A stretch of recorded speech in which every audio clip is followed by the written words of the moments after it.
اعوذ باللہ من الشیطان اللعین الرجیم بسم اللہ الرحمن الرحیم الحمد للہ وکفا وسلام علی عبادہ الذین اصطفیٰ. درود بھیجیے محمد وعلی.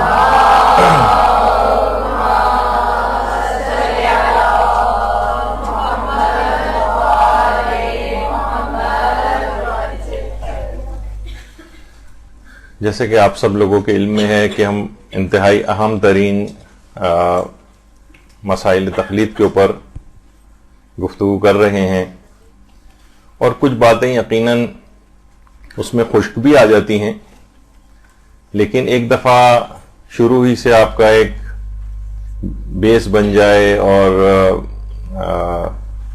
اچھی طریقے سے ان مسائل کو سمجھنے کی صلاحیت پیدا ہو جائے تو آگے بیان ہونے والے فقہی مسائل سمجھنا بہت آسان ہو جائیں گے. اچھا، بات کچھ یہاں تک پہنچی تھی جو کہ آج ایک نیا مسئلہ اس میں ڈسکس کرنا ہے، جو کہ بہت عام طور پر زندگی میں پیش آتا ہے کہ اگر کوئی مسئلہ آپ کو درپیش ہو اور آپ کو اپنے مجتہد عالم کا فتویٰ معلوم نہ ہو تو پھر کیا کریں. اکثر ایسا مسائل پیش آتے رہتے ہیں کہ ہمیں زندگی میں ہم کوئی کام کرنے جا رہے ہیں اور اس میں ہمیں اپنے مجتہد کا فتویٰ معلوم نہیں. تو دیکھیے اب لوگ کیا کرتے ہیں، معلوم نہیں ہے تو جو دل میں آئے عمل کر لیتے ہیں. یہ غلط طریقہ کار ہے. میں نے اس سے پچھلی دفعہ بھی کہا تھا کہ اس سے اگر کوئی ایسی غلطی ہو جاتی ہے کہ جس سے عمل غلط ہوتا ہے تو ان تمام اعمال کی قضا انجام دینا پڑتی.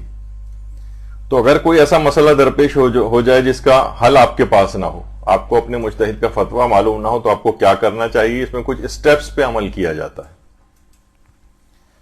اچھا، اب کچھ صورتیں ہیں اس کے اندر. سب سے پہلے تو آپ یہ دیکھیے کہ جب تک آپ کو مسئلہ پتہ چل سکے، اس مسئلے میں اگر آپ کو تاخیر کرنا ممکن ہو تو تاخیر کریں. تاخیر کرنا ممکن ہو تو تاخیر کریں. اچھا، مثلا نکاح کے بہت سے مسائل ایسے ہوتے ہیں کہ بھائی مثلا ایک رشتہ کسی جگہ کے اوپر چل رہا ہے اور وہاں کوئی ایسا فقہی مسئلہ پیش آ گیا تو فوراً شادی نہیں کرنا جب تک کہ اس مسئلے کا حل آپ کو پتہ نہ چل جائے. اس وقت تک تاخیر کریں اس مسئلے میں. مثلا کسی شخص کا اگر رشتہ کسی لڑکی سے چل رہا ہے اور اس کے علم میں یہ بات آئی ہے کہ اس لڑکی کو پہلے طلاق ہو چکی ہے اور مثلا کورٹ کے تھرو طلاق ہوئی تھی. اب اس کو یہ پتہ نہیں کہ کورٹ کی طلاق ہماری فقہ میں ویلڈ ہوتی ہے یا نہیں ہوتی ہے. حکومت غیر اسلامی کے جو کورٹس ہوتے ہیں، جو ظاہر ہے کہ غیر مجتہد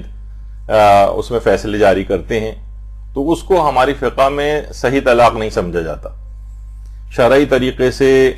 اس میں تمام اصولوں کو خیال کر کے طلاق لینا ہوتی. اب اس شخص کو یہ پتہ نہیں ہے کہ کورٹ کی طلاق صحیح ہوتی ہے یا نہیں ہوتی، تو جب تک مسئلہ معلوم نہ ہو اس کو اس میں تاخیر کرنی پڑے گی. یعنی اگر تاخیر کرنا ممکن ہے تو تاخیر کریں. فوراً عمل نہیں کر سکتے، شک ہو رہا ہے تو چلو کر لیتے ہیں بعد میں دیکھا جائے گا. نہیں، تاخیر کرنا ممکن ہے تو تاخیر کریں.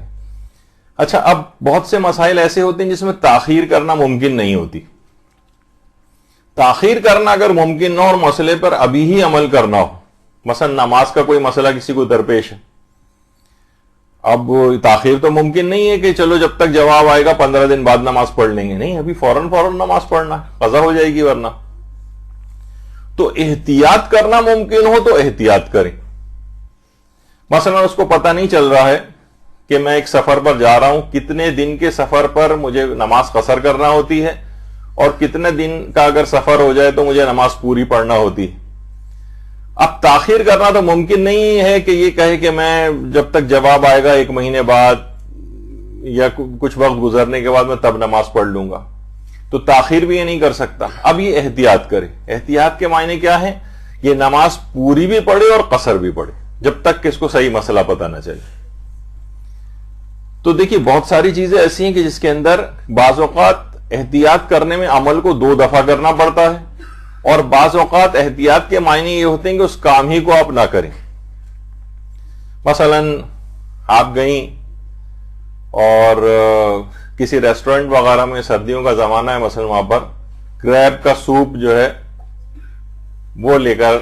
وہاں عام طور پر عامت المسلمین تو اس کو پیتے ہیں. ہمارے یہاں ہے کہ کریب جو ہے وہ کیکڑا کھانا بھی حرام ہے، اور اس کا سوپ میں اگر اس کے ذرات منہ کے اندر آ رہے ہوں تو اس کا بھی کھانا حرام ہو جائے گا۔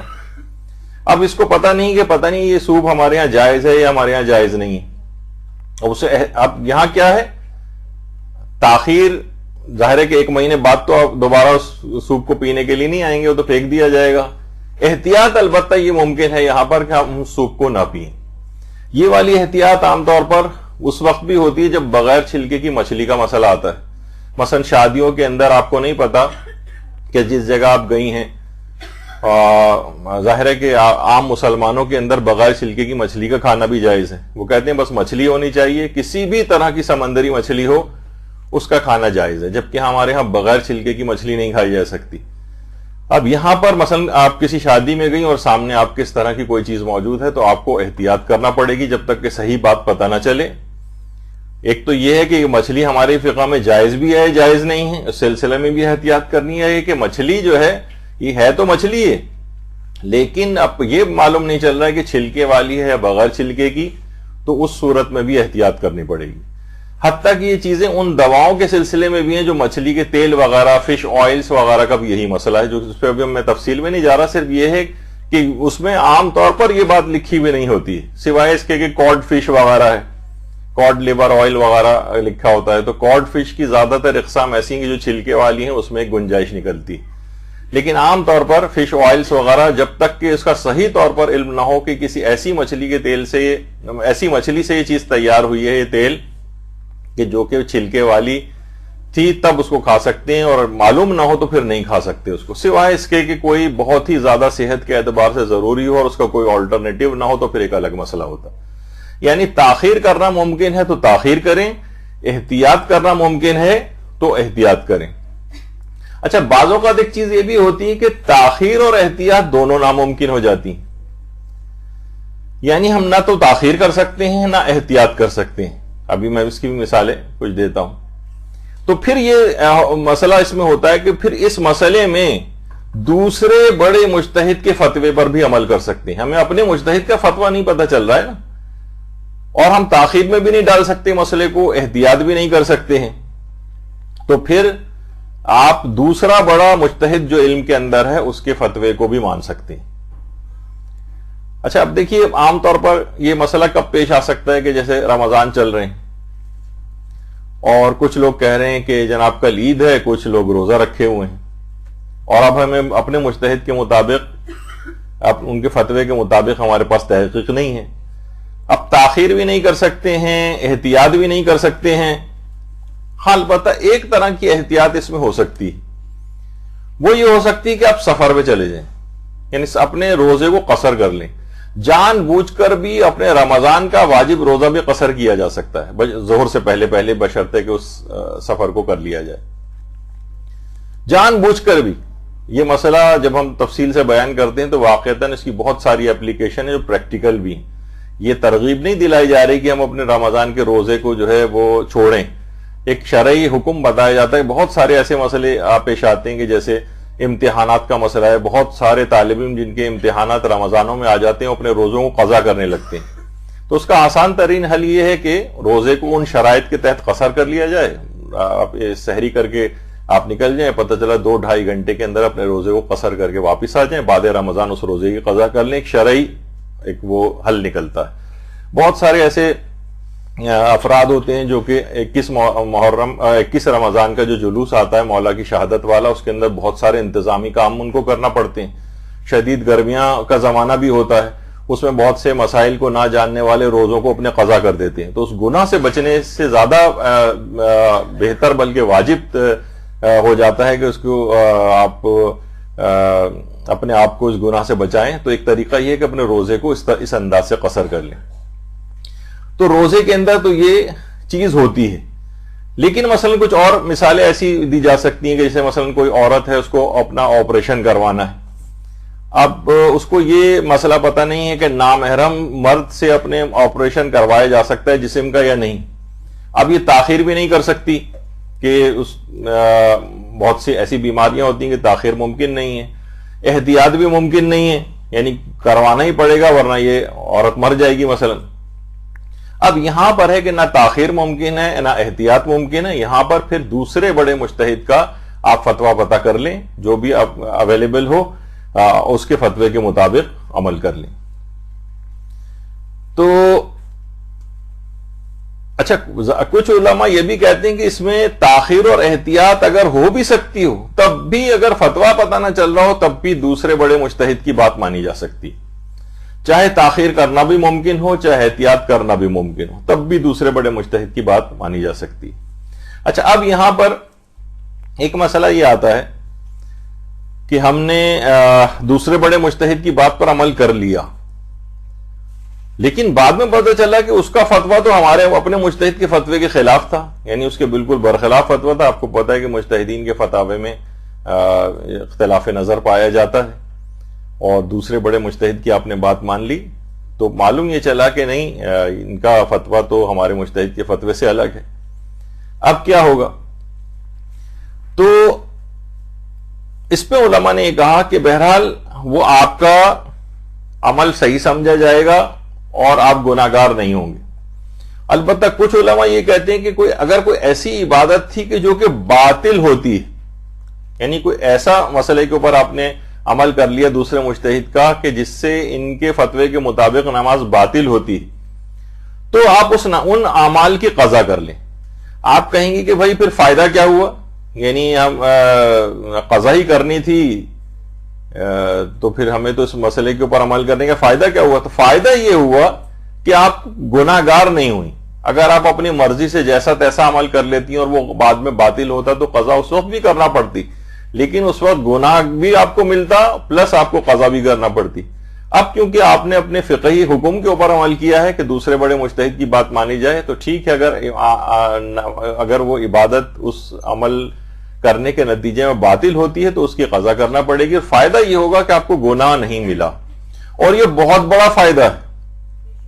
بہت بڑا فائدہ ہے. یعنی لوگ سوچتے ہیں کہ کوئی بات نہیں, جیسے عام طور پر حج وغیرہ کے احکام میں ہوتا ہے کہ بہت سے ایسی چیزیں بھی ہوتی ہیں جن سے کفارہ واجب ہوتا ہے, وہ گناہ بھی ہیں اور کفارہ بھی واجب ہے. تو لوگ اکثر کہتے ہیں کہ یہ بتائیے کہ گناہ کی بات تو الگ رہی. اکثر حاجیوں کے منہ سے ہم نے یہ بات سنی ہے کہ گناہ تو چلے جو بھی ہے, بتائیں کفارہ تو واجب نہیں ہوا, بکرا وکرا تو نہیں دینا پڑے گا. یعنی وہی مانیٹری اور ایک مادی ایک بس فائدہ جو ہے مقصود ہے, چاہے اس کے نتیجے میں کوئی گناہ لازم آ رہا ہو اور اخروی کوئی نقصان ہو رہا ہو. تو بعد میں پتہ بھی چلا تو آپ کو بہت ہوا تو آپ کو قضا کرنی پڑے گی, لیکن گناہگار نہیں ہوں گے. اور کچھ علماء کہتے ہیں کہ نہیں, عمل بھی مثلا ٹھیک ہے. اچھا, اب ایک اور بھی مسئلہ پیش آ سکتا ہے. اگر ہمیں دوسرے بڑے مجتہد کا فتویٰ بھی نہ پتہ چل رہا ہو, دیکھیے ایک ایک سٹیپ ہم آگے جا رہے ہیں.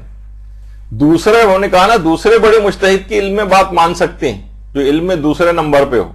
دوسرے بڑے مجتہد کا فتویٰ بھی نہیں پتہ چل رہا ہے. اب کیا کریں؟ تو پھر علماء یہ کہتے ہیں کہ زندوں میں سے آپ پھر کسی کا بھی فتویٰ لے لیں. زندوں میں سے زندہ مجتہد, یعنی آپ ان کے بعد والے مجتہد کے اوپر چلے جائیں, یعنی سیکنڈ نمبر والا نہیں ہے تو تھرڈ نمبر پہ چلے جائیں, فورتھ نمبر والے مجتہد کے پاس چلے جائیں. ہاں, زندوں میں سے بھی کسی کا بھی فتویٰ پتہ نہ چل رہا ہو تو پھر علماء یہ کہتے ہیں کہ پھر آپ قول مشہور کو لیں. قول مشہور کہتے ہیں یعنی زیادہ تر مجتہدین جو آپ نے سنا ہوا اس مسئلے میں, زیادہ تر مجتہدین یہ بات کہتے ہیں. اگر یہ بات آپ کو پتہ ہے تو پھر آپ قول مشہور کو لیں, یعنی جو زیادہ مشہور فتویٰ ہو. اچھا, اب زیادہ مشہور فتویٰ, اب مثلا ہمیں یہ پتہ نہیں چل رہا ہے کہ مثلا ہم آغا سیستانی کی تقلید میں ہیں, ان کا اس مسئلے میں کیا حکم ہے, یا مثلا ہم آیت اللہ خامنہئی کی تقلید میں ہیں, ان کا اس سلسلے میں کیا حکم ہے. لیکن ہمیں یہ پتہ ہے کہ قول مشہور یہ ہے, مثلا کنواری لڑکی باپ کی اجازت کے بغیر نکاح نہیں کر سکتی. بہت سارے اس کے اندر ضمنی مسائل ہیں, انشاءاللہ اس پہ پوری ایک اس مسئلہ اتنا اہم ہے کہ پوری شاید 1.5 گھنٹے کی ایک نشست صرف اسی ایک مسئلے کے اوپر ہو جو اس کے مختلف پہلو ہیں, کیونکہ معاشرے کے اندر بہت زیادہ مورد ابتلا مسئلہ بھی ہے اور لوگ اس وقت بڑے کنفیوژن کا شکار ہوتے ہیں اور افراط و تفریط اس میں ہے. تو اب اگر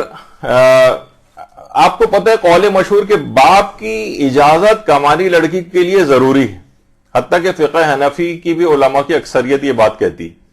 کہ باپ کی اجازت ضروری. قول مشہور آپ کو پتا ہے تو پھر آپ کو اس کے مطابق عمل کرنا پڑے گا. اچھا، اب اگر آپ کو قول مشہور یا مثلا بہت سی چیزیں تو واجبات والی تھیں، کچھ چیزیں ایسی بھی ہوتی ہیں جو مستحبات کے اندر بھی قول مشہور ہوتا ہے. مثلا کالے کپڑے پہننے کی کراہیت کا مسئلہ، سوائے اس کے کہ ایام اعضاء میں غم امام مظلوم میں پہنے جائیں، اس میں تو بہتر اور پسندیدہ اور بعض علماء تو مستحب بھی سمجھتے ہیں، تو وہ تو ایک الگ مسئلہ ہے. لیکن عام حالات میں اگر کوئی کالا کپڑا جو ہے وہ کالا لباس پہنے تو قول مشہور اس میں یہ ہے کہ اس میں کراہیت ہے، اگرچہ آغا سیستانی کالے کپڑے کی کراہیت کے سرے سے قائل ہی نہیں، نہ ایام اعضاء میں، نہ دوران نماز، نہ عام حالات میں. کہتے ہیں کسی بھی جگہ کالے کپڑے کی کراہیت میرے نزدیک ثابت نہیں. البتہ قول مشہور یہ ہے کہ کالا کپڑا جو ہے پہننا عام حالات میں مکروہ. تو بعض اوقات یہ ہوتا ہے کہ ہمیں قول مشہور ویسے ہی اندازہ ہوتا ہے کہ زیادہ تر مجتہدین یہ بات کہتے ہیں، تو کبھی ایسے معاملات بھی ہوتے ہیں جس میں قول مشہور کو لینا پڑ سکتا ہے. اچھا، اسی طرح سے اگر قول مشہور بھی آپ کو پتا نہ ہو، معلوم نہ ہو، تو پھر زندہ و مردہ میں سے کسی کا بھی آپ مسئلے کے اوپر عمل کر لیں. اور بعض اوقات یہ بھی ہوتا ہے کہ زندہ و مردہ میں سے کسی کا بھی فتویٰ ہمارے علم میں نہیں ہے. اب دیکھیے بعض اوقات اب یہ سارے کیا ہیں، سٹیپس آ رہے ہیں اس میں کہ زندہ، نہ کسی زندہ مجتہد کا مسئلہ ہم کو پتا ہے، نہ کسی مردہ مجتہد کا مسئلہ پتا ہے. پھر علماء کہتے ہیں کہ اس مسئلے میں اپنے ظن پر عمل کریں، یعنی دل جس طرف زیادہ آپ کا جھک رہا ہو کہ یہ والا مسئلہ ہوگا، بس اس والے مسئلے کے اوپر آپ عمل کر لیں. ظن پہ اپنے ظن کہتے ہیں نہیں، زیادہ گمان، دل کا جھکاؤ جس طرف زیادہ ہو. اچھا، بعض اوقات یہ ہوتا ہے کہ ہم کیونکہ بہت ہی جاہل مطلق ہیں، ہمیں ظن بھی نہیں ہو رہا ہے، ہمیں سمجھ میں نہیں آ رہا، دل کسی طرف جھک ہی نہیں رہا ہے. پھر علماء کہتے ہیں کہ پھر اپنے احتمال پر عمل کریں. ظن بھی نہ ہو رہا ہو تو پھر احتمال پر عمل کریں. احتمال کہتے ہیں بہت معمولی سا 10%، 15%، 20% دل یہ کہہ رہا ہے کہ یہی والا مسئلہ ہوگا، ٹھیک ہے عمل کر لو اس کے مطابق. پھر بعد میں پتہ چلے کہ نہیں، جو میں نے عمل کیا تھا اس سے عبادت باطل ہوتی تھی، تو پھر وہی والی بات آ جائے گی کہ ٹھیک ہے، پھر اس چیز کی قضا کر لیجئے گا. پھر وہی سوال ہوگا کہ جب قضا ہی کرنی تھی تو اتنے سارے سٹیپس پہ عمل کرنے کی کیا ضرورت تھی؟ تو اس کا جواب یہ ہوگا کہ عمل کرنے کی ضرورت یوں تھی کہ پھر آپ گناہگار نہیں ہوں گے. عمل بعض اوقات، اور بعض اوقات ایسے بھی ہوتا ہے کہ عمل غلط ہو گیا لیکن یہ کہ بہرحال اس کی قضا نہیں ہے، بہت ہوا تو کبھی توبہ کرنا ہوتی ہے، کبھی ویسے ہی معاف ہو جاتا ہے. بہت سارے اس میں ضمنی مسئلے ہیں، تو بہرحال اس میں تو پھر کچھ بھی نہیں کرنا ہے، لیکن اور آپ نے شرعی طریقے کے اوپر بھی عمل کر لیا. تو ظن نہ ہو تو اپنے احتمال کے اوپر عمل کریں. اچھا، یہ مسئلہ یہاں پر مکمل ہو گیا. ویسے یہ ہے کہ اگر کبھی جب بھی ہم یہاں پر مختلف علماء کے ڈفرینٹ جو فتاوے جو ہے ذکر کرتے ہیں، تاکہ آپ کے دماغ میں کبھی ایسا کوئی مسئلہ ہو کہ اپنے مجتہد کا یاد نہ ہو لیکن دوسرے مجتہد کا یاد ہو، تو اس سے فائدہ یہ ہوتا ہے کہ اس وقت ان چیزوں پر عمل کرنے میں آپ کو آسانی ہو جاتی. تو اختلاف مجتہدین یا اختلاف فتاوی سے نہ گھبرائیے، بلکہ اس کو یاد رکھنے کی کوشش کریں، یہ ہمیشہ آپ کے کام آئیں گے. احتیاط واجب کا جو ایک لفظ استعمال ہوتا ہے، ایک اصطلاح استعمال ہوتی ہے، تو اس پہ باقاعدہ یہاں پر 3 لیکچرز پچھلے سالوں کے اندر ہو چکے ہیں، جس میں مختلف مثالوں کے ذریعے اس کو سمجھایا گیا تھا. اس میں بہت سارے ایک ہی مسئلے میں کئی مجتہدین کے فتوے آئے تھے اور اس میں حل بتایا گیا تھا. دیکھیں یہاں پر انہوں نے احتیاط واجب لگا کر منع کیا لیکن ان مجتہد نے اجازت دے دی، تو آپ کے سامنے ایک حل اس کا پیش ہو جاتا ہے اور آپ کے لیے آسانی عمل میں ہو جاتی ہے. اچھا، ایک مسئلہ ایک اور یہ بھی آتا ہے کہ بعض اوقات ہمارا مجتہد عالم موجود ہوتا ہے لیکن وہ کسی مصلحت کی وجہ سے کسی مسئلے میں فتویٰ نہیں دیتا ہے. یعنی کیا یہ ممکن ہے؟ مثلا آپ اس سے لکھ کر پوچھ رہی ہیں لیکن وہ خاموشی اختیار کیے ہوئے، وہ اس مسئلے پہ فتویٰ نہ تحریراً دے رہا ہے نہ زبانی طور پر بتا رہا ہے. تو کیا ایسا ہوتا ہے؟ تو جواب ہے کہ جی ہاں ایسا ہوتا ہے، اور اس کی ایک مثال تو آیت اللہ سیستانی ہی کی ہے. مثلا وہ فرماتے ہیں خونی ماتم کے سلسلے میں، یعنی زنجیر یا قمازنی وغیرہ جس سے جسم سے خون نکلتا ہے، ایسا ماتم، اس سلسلے میں انہوں نے خاص مصلحتوں کی وجہ سے اس میں توقف کیا ہوا ہے، اور وہ فتوے فتوا انہوں نے نہیں دیا. جو کوئی بھی کہے کہ آیت اللہ سیستانی نے حرام قرار دیا ہے وہ بھی غلط کہہ رہا ہے. جو یہ کہے کہ آیت اللہ سیستانی نے فتوا دیا ہے کہ کام جائز ہے وہ بھی غلط کہہ رہا ہے, کیونکہ آیت اللہ سیستانی فرماتے ہیں کہ میں نے اس مسئلے میں فتوا ہی نہیں دیا ہے. جب فتوا نہیں دیا ہے, اچھا اب مسئلہ یہ ہوتا ہے کہ فتوا اگر نہ دے, مجتہد جان بوجھ کر مصلحتاً فتوا نہ دے تو پھر مقلد کیا کرے؟ اب یہاں پر ایک حل یہ نکلتا ہے, اس کا خود آیت اللہ سیستانی نے اس کا حل یہ بتایا کہ یا تو آپ احتیاط پر عمل کر لیں. یعنی احتیاط پر عمل کرنے کا کیا مقصد ہے کہ آپ اس کام کو نہ کریں جس مسئلے میں مجتہد نے فتوا نہیں دیا, آپ یا تو اس کام ہی کو نہ کریں, احتیاط. اور اگر کام کو آپ چاہ رہے ہیں کہ میں اس کو انجام دوں تو پھر وہ فرماتے ہیں کہ دوسرا اسٹیپ یہ ہے کہ علم میں دوسرے نمبر پر جو مجتہد ہو اس کی بات مان لیں. اس کی بات بھی مان سکتے ہیں, واجب نہیں کہ اس کی طرف جائیں لیکن مان سکتے ہیں. اب مثلا جیسے آیت اللہ سیستانی نے اگر توقف کیا ہوا ہے خونی ماتم کے سلسلے میں, مثلا رہبر معظم تو خیر منع کرتے ہیں اس کو, لیکن جو کچھ اور علماء ہیں مثلا آیت اللہ وحید خراسانی وہ جائز سمجھتے ہیں, آیت اللہ اسحاق فیاض بھی جائز سمجھتے ہیں, اور آیت اللہ سعید الحکیم بھی جائز سمجھتے ہیں, آیت اللہ حافظ بشیر بھی جائز سمجھتے ہیں. لیکن اب وہ آپ کی تحقیق میں ہوگا کہ علم میں دوسرے نمبر پر جو مجتہد ہے وہ کون ہے, اس کا فتویٰ جا کر, یعنی ہمارا زندہ مجتہد عالم موجود ہے, ہم اس سے معلوم کرنے جائیں وہ کہہ رہا ہے میں نے اس سلسلے میں فتویٰ نہیں دیا, تو پھر علم میں دوسرے یا تو احتیاط کر لیں اس کام ہی کو نہ کریں, یا پھر یہ آپ یہ کر سکتی ہیں کہ اس میں علم میں دوسرے نمبر پہ جو مجتہد ہو اس کی بات بھی مان سکتی ہیں. اس نے بھی بالفرض توقف کیا ہوا ہے یا احتیاط واجب لگائی ہوئی تو پھر اگلے مجتہد کی طرف جا سکتے ہیں. یعنی علم کے اعتبار سے نمبر 2 پر, ایسا نہیں کہ کسی کے پاس بھی چلے جائیں, نہیں. یا اکثر لوگوں کی فطرت یہ ہوتی ہے کہ اپنے مقصد کا کہیں نہ کہیں سے ڈھونڈ ڈھانڈ کے کوئی نہ کوئی فتویٰ نکال لیتے ہیں. ایسا نہیں ہے, علم میں دوسرے نمبر پر ہونا چاہیے تحقیق کے مطابق, کہ اس وقت پوری دنیا میں ظاہر عالم کی تو تقلید آپ نے کی ہوئی ہے, علم میں دوسرے نمبر پہ جو ہوگا پھر اس کا فتویٰ دیکھا جائے گا کہ وہ کیا کہتا ہے. ایک یہ ہو گیا. اچھا اب ایک اور مسئلہ پیش آتا ہے, اگر مجتہد کا فتویٰ ہی بدل جائے تو ہم کیا کریں؟ سب سے پہلی بات تو یہ کہ مجتہد کا فتویٰ بدلتا کیوں ہے. دیکھیے مجتہد بھی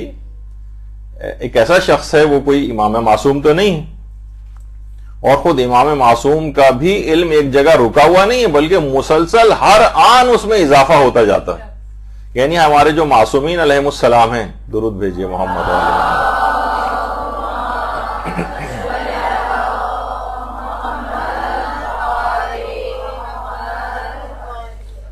ان کا بھی ہر آن ان کے علم میں مسلسل اضافہ ہو رہا ہے. ایسا نہیں کہ وہ دنیا سے پردہ فرما گئے ہیں تو ان کا علم ایک جگہ پر رک گیا ہے. پروردگار کی طرف سے عنایات نوازش ہر آن ان کے درجات میں بھی اضافہ ہوتا ہے, اور ہم بھی اس لحاظ سے ایک حصے دار بنتے ہیں. اپنا ایک حصہ جب ہم درود پڑھتے ہیں تو یہ درود اصل میں ان کے درجات کی بلندی کی دعا.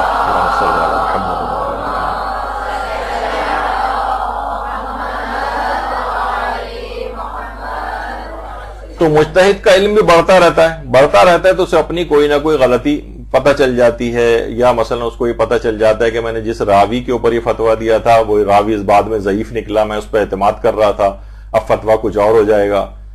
یا میں جس پر پہلے میں ضعیف سمجھتا تھا بعد میں پتہ چلا مزید تحقیق کی تو یہ راوی جو ہے یہ عادل نکل آیا مثلا, اب فتویٰ اس کا جس روایت پہ وہ راوی کا مسئلہ تبدیل ہوا ہے اب وہ مسئلہ اس کا بدل جائے گا. یہ اتنا آسانی سے نہیں ہوتا کہ بس وہ پڑھا اس نے اور مسئلہ بدل گیا, اس میں بڑی دقیق بحثیں وغیرہ بھی آتی ہیں. تو بہرحال لیکن مجتہد کا فتویٰ بدل بھی جاتا ہے. اچھا اب اگر آپ کے علم میں آ جائے کہ اس مسئلے میں مجتہد نے اپنا فتویٰ بدل دیا ہے تو کیا آپ پرانے فتویٰ پر عمل کر سکتی ہیں؟ جواب ہے کہ جی نہیں. اگر آپ کو یقین ہو جائے کہ مجتہد نے پہلے یہ مثلا جائز ہونے کا فتویٰ دیا تھا, اب مجتہد کہہ رہا ہے کہ میں اس کو حرام ہونے کا فتویٰ دے رہا ہوں, تو آپ پرانے, کیونکہ آپ کو سہولت تھی کہ کام جائز ہے, تو اب آپ پرانے فتوے پر عمل نہیں کر سکتی. پرانے فتوے پر, ہاں صرف ایک صورت میں پرانے فتوے پر عمل کر سکتی ہیں, وہ یہ کہ پرانا فتویٰ احتیاط سے زیادہ قریب ہو, یعنی زیادہ مشکل مسئلہ ہو, تو پھر آپ کر سکتی ہیں. مثلا میں اس کی چند ایک مثالیں دوں. مثلا امام خمینی کا ایک زمانے میں یہ نظریہ تھا کہ عورت کے لیے چہرہ چھپانا بھی واجب ہے. امام خمینی کا پہلے یہ فتویٰ تھا. بعد میں امام خمینی نے اس فتوے کو تبدیل کیا اور کہا کہ عورت اپنا چہرہ کھول سکتی. اب دیکھا جائے کوئی عورت کہے کہ میں کیا پرانے فتوے میں عمل کروں یا نئے پر آ جاؤں, تو ویسے تو یہ ہے کہ نئے فتوے پر ہی عمل کرنا ہے, لیکن اگر پرانا فتویٰ احتیاط سے زیادہ قریب ہے تو پھر پرانے فتوے پہ بھی عمل کر سکتی ہے. یعنی اب بھی اپنے اس پرانے فتوے پہ عمل کرتے ہوئے چہرے کو چھپا لے تو ایسا کر سکتی ہے. اچھا, اتنا اور بتا دیا جائے کہ موجودہ مجتہدین کی بہت بڑی تعداد وہ عورت کے چہرہ اور ہاتھ کو کھولنے کے قائل ہیں. یعنی اگر عورت چاہے تو اپنے چہرے اور ہاتھوں کو کھول سکتی ہے, لیکن وہ مجتہدین جو اس کی اجازت دیتے ہیں وہ یہ بات بھی کہتے ہیں کہ افضل, بہتر, احتیاط سے زیادہ قریب یہ ہے کہ چہرے کو چھپائے. تو بہرحال یہ ایک ہے, اس کے اندر ایک افضل چیز ہے. تو اکثر میں یہاں پر مشورتاً بھی یہ بات کہتا ہوں کہ ویسے تو آپ کو اختیار ہے, لیکن کبھی کبھی اس مستحب کام کے اوپر بھی عمل کر لیا کیجئے کہ مثلا کبھی آپ چاہیں تو کہیں چہرہ چھپا لیں, کبھی چہرے کو کھول لیں. یعنی دونوں طرح کے آپ کے پاس اگرچہ اختیارات ہیں, لیکن افضل اور بہتر کو بھی کبھی انسان اختیار کر سکتا ہے. تو یہ کیا ہے کہ پرانا فتویٰ احتیاط سے زیادہ قریب ہوا تو اس پہ بھی عمل کر سکتے ہیں. یا جیسے آیت اللہ خوئی کا ایک زمانے میں فتویٰ تھا, اور یہ فتویٰ تو امام خمینی کا انتقال کے وقت تک تھا یہ والا مسئلہ مردوں کے لیے, یعنی عورتوں کے لیے مسئلہ کہ عورت مرد کے کو کتنا دیکھ سکتی. تو آیت اللہ خوئی یہ فرماتے تھے, اور امام خمینی کا تو یہی نظریہ آخر وقت تک رہا, اگرچہ آقا خوئی نے مسئلے کو بدل دیا تھا بعد میں, کہ عورت صرف اور صرف مرد کے اس چہرے کو صرف دیکھ سکتی ہے جو حالت وضو میں دھویا جاتا ہے. یعنی عورت مرد کے کان نہیں دیکھ سکتی, فوکس نہیں کر سکتی اس کو, سر کے بالوں کو نہیں دیکھ سکتی, گردن کو نہیں دیکھ سکتی, پاؤں کھلے ہوئے اس کو بھی نہیں دیکھ سکتی, کلائیوں کو نہیں دیکھ سکتی. امام خمینی بھی یہ کہتے تھے کہ فقط صرف چہرہ, یعنی آپ کہیں گے ظاہر ہے کہ جب وہ چہرے پر نگاہ ڈالے گی تو خود بخود ہی وہ سب چیزیں تو آ جائیں گی اس کی نگاہ میں, نہیں, وہ فوکس نہ کرے کانوں کو, بالوں کو. یعنی ایک زمانے میں ان کا فتویٰ تھا یہ, لیکن بعد میں آیت اللہ خوئی نے اپنے فتوے کو تبدیل کیا اور کہا کہ عام حالات میں مرد جتنے اپنے جسم کو کھولتا ہے اس کو عورتیں دیکھ سکتی ہیں. مثلا کان اس کے کھلے ہوتے ہیں, سر کے بال کھلے ہوتے ہیں, گردن کھلی ہوئی ہوتی ہے, سینے کا کچھ حصہ کھلا ہوا ہوتا ہے, پاؤں کھلے ہوئے ہوتے ہیں, کلائیاں کھلی ہوئی ہوتی ہیں مثلا. لیکن مثلا مرد جو ہے ضرورت سے زیادہ کسی معاشرے کے اندر جسم کو کھول رہا ہے, مثلا عام طور پر مرد اتنا جسم نہیں کھولتے, جیسے شارٹس پہن کے گھوم رہا ہے پارک میں کہیں واک کے لیے, مثلا آپ جا رہی ہیں وہاں پر مرد شارٹس پہن کے آئے ہوئے ہیں, تو ان کی جسم کے اوپر ٹانگوں وغیرہ پہ نگاہ ڈالنا, کیونکہ معمولاً مرد اتنا جسم نہیں کھولتا ہے, لہٰذا اس کو دیکھنے کی اجازت نہیں. لیکن آغا خوئی نے اس مسئلے کو تبدیل کر دیا تھا اور بعد میں ریلیکسیشن زیادہ دے دی تھی, تو عورتیں اس کے اوپر عمل کر سکتی ہیں کہ عام حالات میں مرد جتنے جسم کو کھولتا ہے اس کو دیکھ سکتے ہیں. لیکن پہلے کوئی عورت چاہے کہ اسی احتیاط پر عمل کرے تو کیونکہ پرانے فتوے پر, تو کیونکہ پرانا فتویٰ احتیاط سے زیادہ قریب ہے, لہٰذا اس کے اوپر عمل کر سکتی. لیکن جو ادروائز جو مسئلہ ہے وہ یہی ہے کہ پرانے فتوے کو چھوڑ دینا ہوگا اور نئے فتوے کے اوپر عمل کرنا ہوگا. ہاں بعض اوقات دیکھیے البتہ یہ ضرور ہوتا ہے کہ نہیں, اس میں ایک مثال پہلے اور دے دوں, اور وہ مثال ہے مثلا جو کہ قرآن کے اندر بھی اس کو جو منع کیا گیا کہ دو بہنوں کو ایک مرد جو ہے وہ نکاح میں جمع نہیں کر سکتا, دو بہنوں کو. تو یہ تو خیر بالکل واضح مسئلہ ہے, اس میں تو کوئی اختلاف ہی نہیں ہے. البتہ جو دوسرا اس کے اندر مسئلہ ہے وہ آقا خوئی کا ایک زمانے میں نظریہ یہ تھا کہ دو سیدانیوں کو بھی نکاح میں جمع کرنا جائز نہیں. غالباً شاید احتیاط واجب لگائی تھی یا فتویٰ تھا, یہ بھی مجھے یاد نہیں رہا, لیکن آقا خوئی کا ایک زمانے میں یہ نظریہ تھا دو سیدانیوں کو, کیونکہ ایک روایت ہے کہ جناب سیدہ کو اس سے تکلیف پہنچتی. اللہم صلی علی محمد و آل محمد.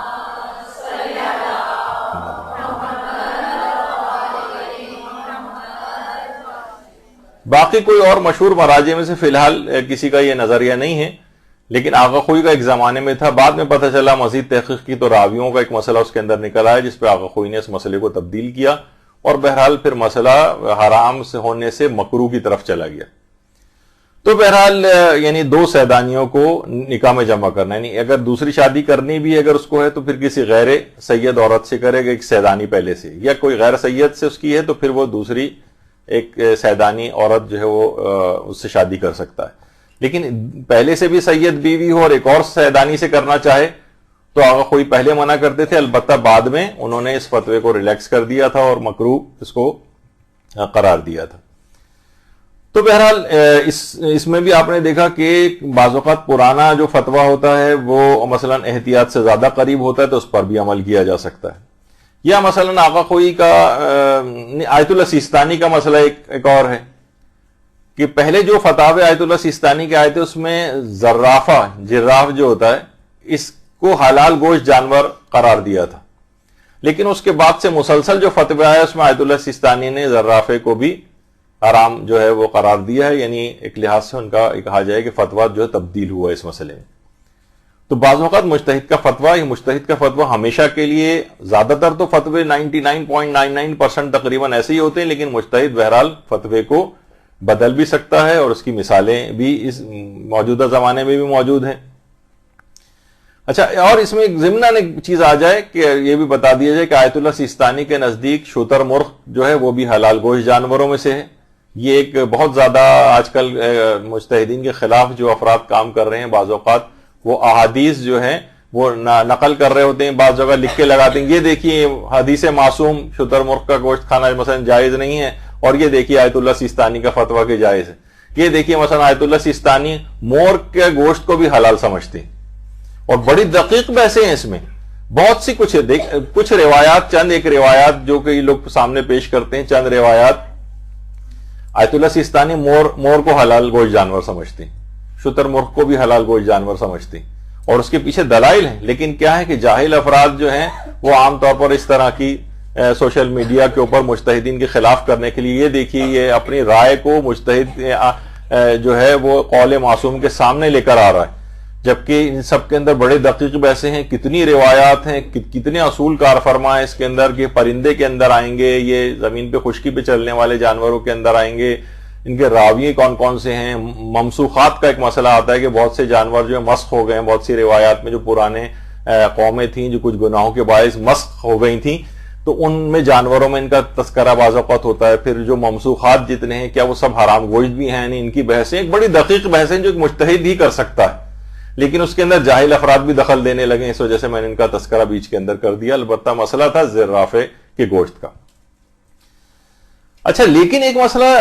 پیش آتا ہے کہ یہ تو ابھی تک مسئلہ بیان ہوا تھا کہ ہمیں یقین ہو گیا کہ مجتہد کا مسئلہ بدل گیا ہے،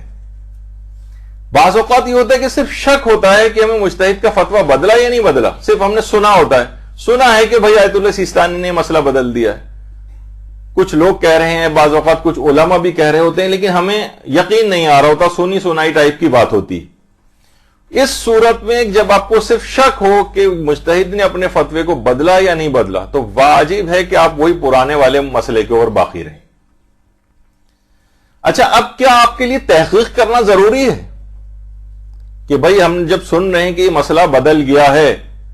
تو کیا ہم تحقیق کریں؟ مثلا پتہ چلے کہ جناب فلاں صاحب جو ہیں آیت اللہ سیستانی سے وہاں ملنے گئے تھے، زیارات پہ گئے تھے، وہاں انہوں نے یہ مسئلہ بیان کیا کہ میں نے اپنے فتوے کو بدل دیا ہے، وہ صاحب کہہ رہے ہیں۔ اب وہ چاہے وہ ہماری گھر کے برابر والے گھر میں رہتے ہوں، ایک فون کال کے ذریعے ہم اپنے رشتہ دار ان صاحب سے پتہ کر سکتے ہوں کہ مسئلہ کیا بدلا ہے، تحقیق بھی کر سکتے ہو، تب بھی تحقیق کرنا واجب نہیں،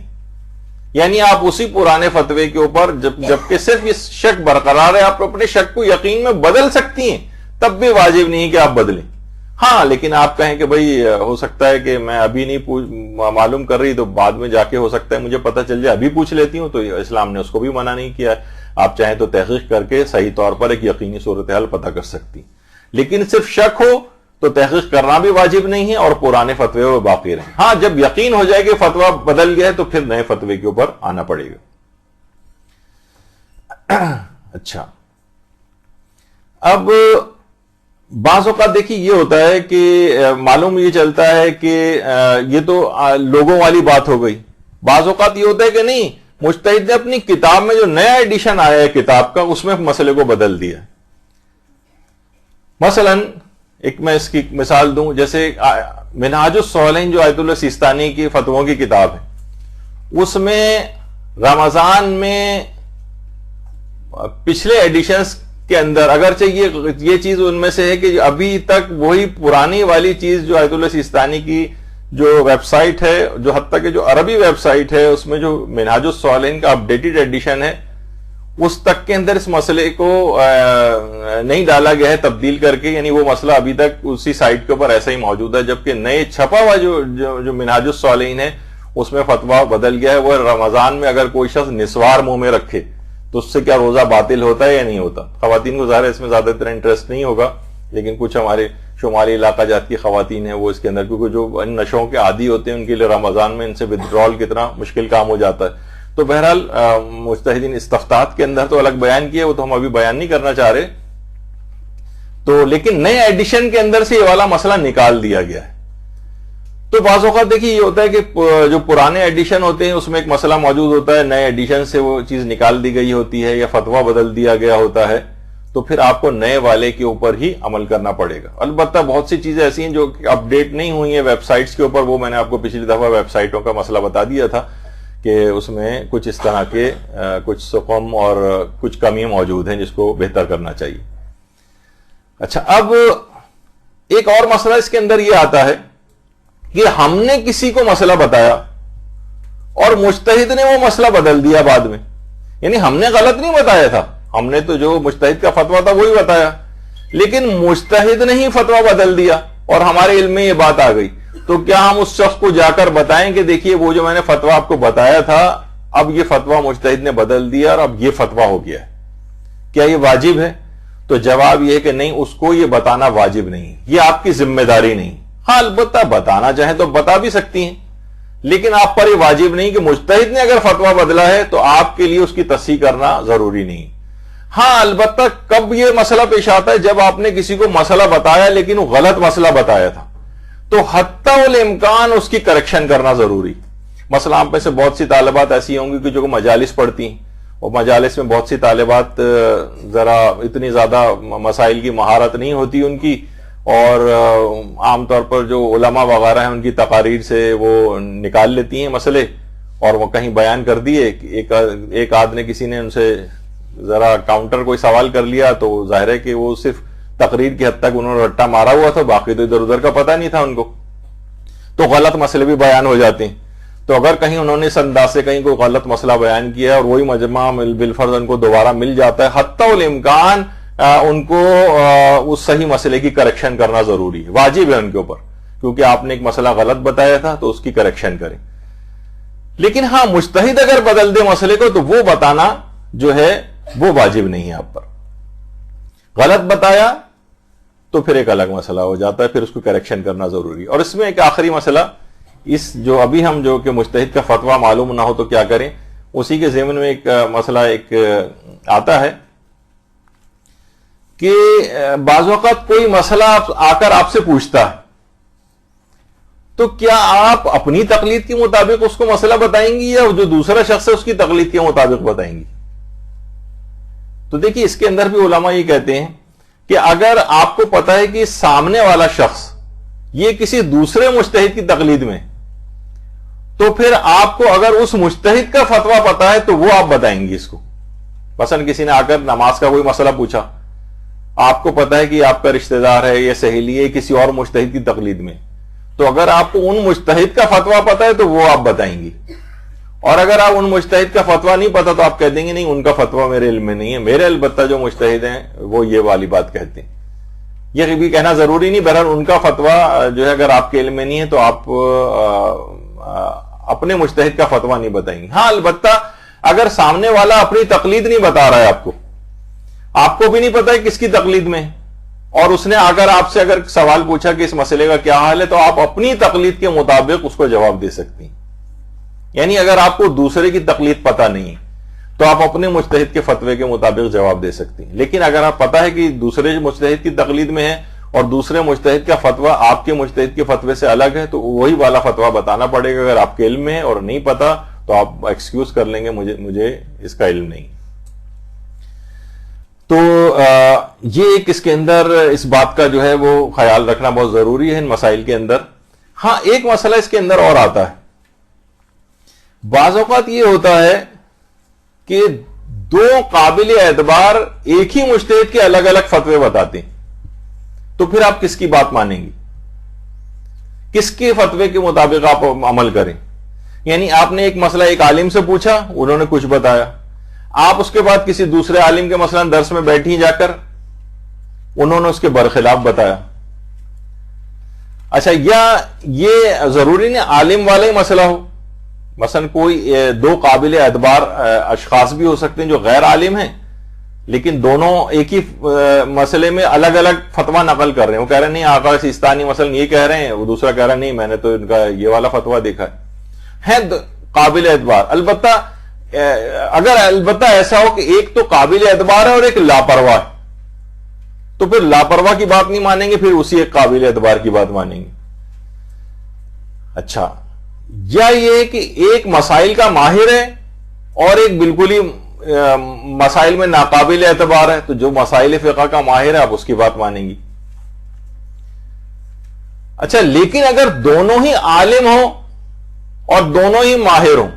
تو پھر کیا ہوگا؟ پھر تعارض تساقط, دونوں کی گواہیاں ٹکرا کر ختم ہو جائیں گی ایک لحاظ سے, اور آپ نئے سرے سے تحقیق کریں گی. یہ نہیں کہ ان میں سے پھر بھی کسی کی بھی بات مان لو جو ہمیں آسان لگ رہی ہو, نہیں, دونوں کو چھوڑ دیں اور نئے سرے سے تحقیق کریں. یہ ایک مسئلہ عام طور پر تقلید کے سلسلے میں یہ چیز پیش آتی. تو البتہ اگر دونوں عالم ہیں, ایک زیادہ عالم ہے, ایک اس کی نسبت ذرا کم ہے, ایک سینئر ہے ایک ذرا جونیئر ہے, لیکن دونوں قابل اعتبار ہیں, تو پھر یہ نہیں ہوگا کہ جو زیادہ سینئر ہے اس کی بات مانو, جو زیادہ علم رکھتا ہے اس کی بات مانو, نہیں, پھر بھی گواہیاں ٹکرا کے ختم ہو جائیں گی. اور جب تک صحیح فتویٰ پتہ نہ چلے آپ کو, تب تک آپ کو احتیاط کرنا پڑے گی. مثلا آپ کو پرائز بانڈ خریدنا ہے, ایک نے بتایا کہ پرائز بانڈ جائز ہے, دوسرا کہہ رہا ہے کہ نہیں پرائز بانڈ خریدنا حرام ہے.